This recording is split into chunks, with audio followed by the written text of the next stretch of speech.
Belə bir suala baxaq. Bu hərflər bir-birindən fərqli rəqəmlərdir. Ata, ana, baba, nənə toplayanda nəsil alınır. Bizə verib ki, A bərabərdir 2 olarsa, T-nin ala biləcəyi qiymətlərin cəmini tapın. A-nın yerinə 2 yazsaq, B və N rəqəmlərini toplayanda 1-2 rəqəmli ədəd alırsa, əvvələ çıxan rəqəm 1 olmalıdır. Əgər bunu 1-dirsə, 1-in üstünə nə gəlsən 10 necə edər? 9. 1 plus 9 10-dursa, ə 0 olacaq. Əgər biz ə-nin yerinə 0 yazsaq, B-nin yerinə 9, N-nin yerinə 1-ləri yazsaq və toplasaq, L 6, S 20 də T-ni bilmirəm. Bizdən T-nin ala biləcəyi qiymətləri istəyirsə, T rəqəmlər olacaq. Hansı rəqəmlər olur? 0, 1, 2 ola bilməz.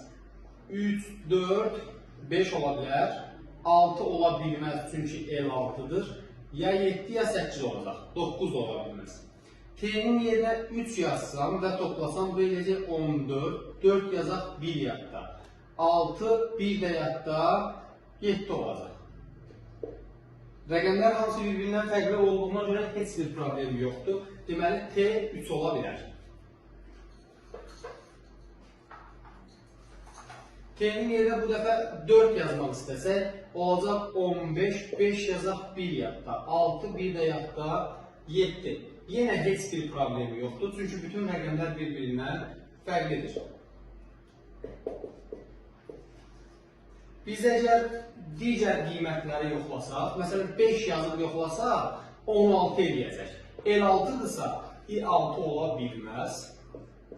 7 yazıb yoxlasaq 18, 8 yazaq 1 yadda, 6 1 də yadda 7 olduğuna görə T7-dirsə S7 ola bilməz.